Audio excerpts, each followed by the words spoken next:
आज बड़े सौहार्दपूर्ण तरीके से जो है हिमाचल जो अराजपत्रित संघ है उनके दो फेडरेशन जो हैं दोनों के साथ जो है आदरणीय मुख्यमंत्री जी की मुलाकात हुई। उसमें मैं भी मौजूद था और एक जो हमारे लेक्चरर एसोसिएशन है उसके साथ भी जो है बातचीत हुई है।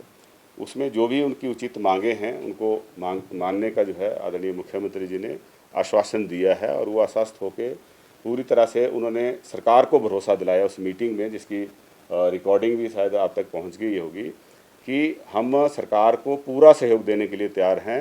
6 महीने का समय मुख्यमंत्री जी ने मांगा है, हम पूरी तरह से सरकार के साथ खड़े हैं और हमें कोई जल्दबाजी डीए को लेकर नहीं है। लेकिन जो हमारे सचिवालय के कर्मचारी संघ है, इन्होंने एक ऐसा बवाल खड़ा कर दिया जो ठीक है कि प्रजातंत्र के अंदर हर आदमी को अपनी बात कहने का हक है। वो गेट मीटिंग करते, शांतिपूर्ण तरीके से करते, और जो मुझे जानकारी मिली उसके मुताबिक तो उन्होंने अपना कोई मांग पत्र भी सरकार को नहीं दिया था।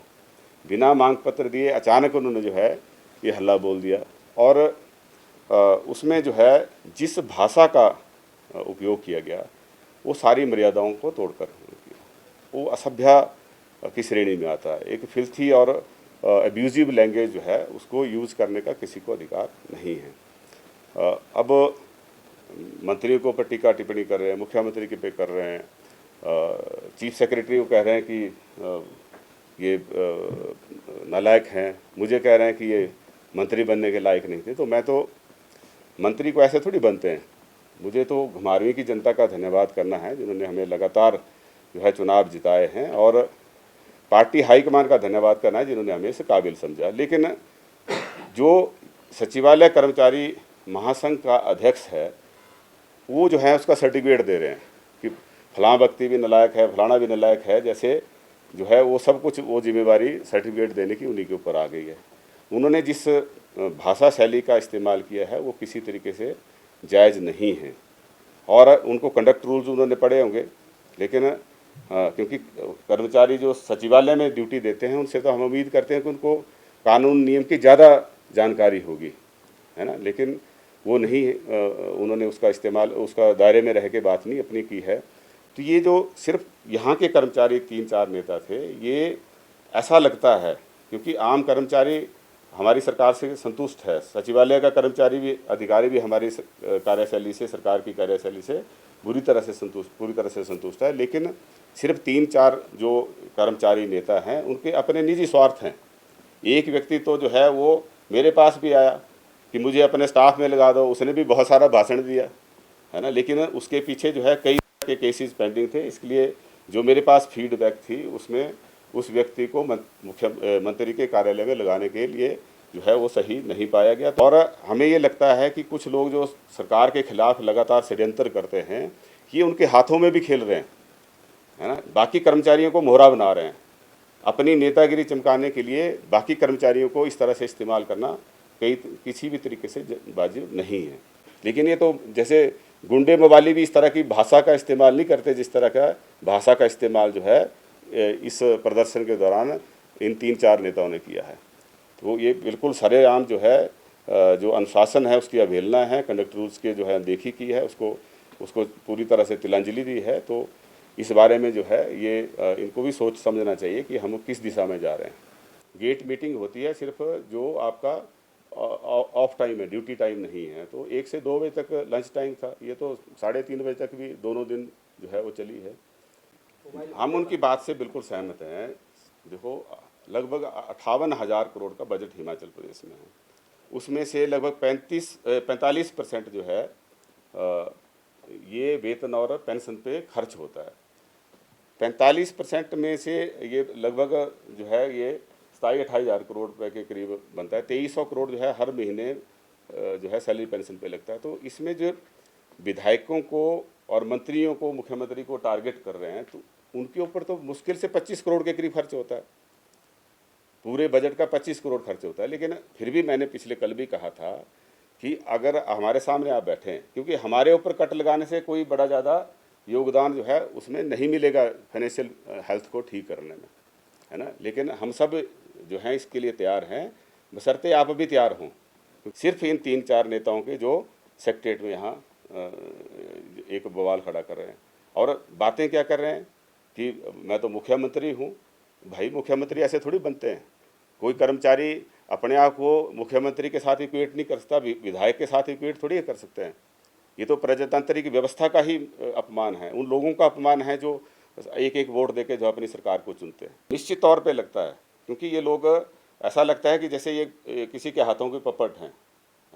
और जिस तरह की भाषा का इस्तेमाल किया गया वो सरेआम जो है वो इन्होंने सारी मर्यादाओं का जो है उल्लंघन किया है ना। ये इस किसी तरीके से इसको वाजिब नहीं ठहराया जा सकता। वो हमारे भाई हैं, बहनें हैं, वो हमारे से बात करते।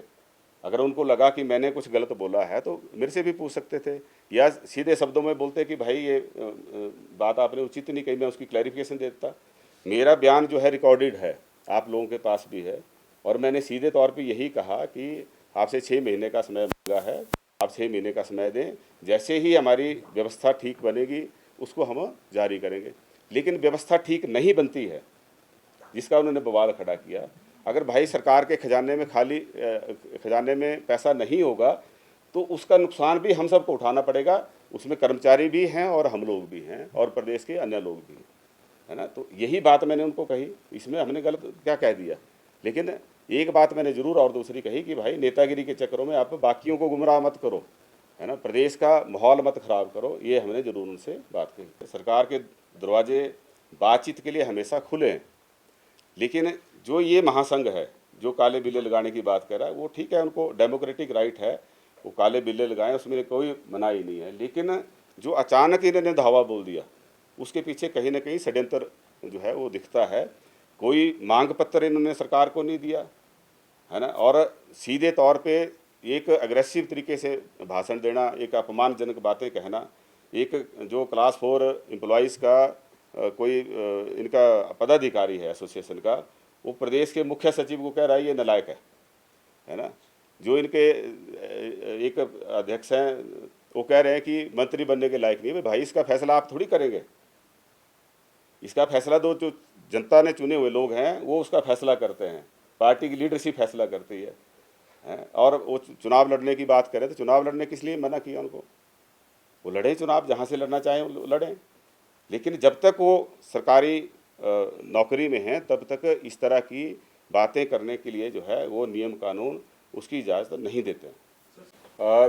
देखिए, जहाँ तक डॉक्टर बिंदल जी की बात है, पहले तो मैं एक स्पष्ट करना चाहता हूँ कि जो वो कह रहे हैं बिंदल साहब, जिस तरह से मेरे बयान को तोड़ मरोड़ करके जो है वो पेश करने की कोशिश कर रहे हैं, मैंने ऐसा कहीं नहीं कहा कि आप सरकार के साथ खड़े नहीं होंगे तो आपकी जो है वो पेंशन और भत्ते जो हैं वो उसमें कटौती करी जाएगी, और दूसरा कि अगर कांग्रेस पार्टी के साथ नहीं खड़े हुए तब भी आपकी वेतन भत्तों में कटौती की जाएगी। मैंने ये कहा था कि अगर प्रदेश की वित्तीय हालत को सुधारने के लिए आपने कांग्रेस सरकार का साथ नहीं दिया तो वित्तीय हालत और बिगड़ेंगे और उसका खामियाजा आपको भी भुगतना पड़ेगा, उसका नुकसान आपको भी होगा। तो दोनों चीज़ों में भारी अंतर है ना। सरकार के साथ खड़ा होना कोई गुनाह नहीं है। अगर हम हिमाचल प्रदेश के हित में, हिमाचल प्रदेश के वित्तीय स्थिति को सुधारने में सरकार के साथ खड़ा होने की अपील करते हैं तो मैं समझता हूं कि ये राइट स्पिरिट में है और हमने सही बात जो है अपनी कही है। हमने कर्मचारी भाई बहनों से अनुरोध किया है और मुख्यमंत्री जी ने भी अनुरोध किया है। और दूसरा, जहाँ तक मंत्रिमंडल से हटाने की बात है, मैं डॉक्टर बिंदल जी से ये कहना चाहूँगा कि मैंने ऐसा कोई काम नहीं किया आपकी तरह जिस वजह से आपको बीजेपी नेतृत्व ने बर्खास्त किया था, एक किस्म से इनको हटाया था, है ना। तो हमने ऐसा कोई कारनामा नहीं किया आपकी तरह। आपके कारनामों की काली चिट्ठी जनता के सामने सब जानते हैं कि क्या क्या कारनामे आपने जो है स्वास्थ्य मंत्री रहते हुए खिलाए। बड़े थे कि इनको प्रदेशाध्यक्ष से भी बर्खास्त किया था, है ना, मंत्री पद से भी बर्खास्त किया और प्रदेशाध्यक्ष के पद से भी बर्खास्त किया था। तो उस तरह के कारनामे हमारे नहीं है। हमारा साफ सुथरा काम है, जो कहना है, जो मन में है, जो जनता के हित में है वो बात कहनी है, और हमने वो कहने में हमें कोई गुरेज नहीं है। Thank you. और फिक्र हमेशा मेरे साथ रहता है। भूषण ज्वेलर्स, अनमोल रिश्तों के लिए।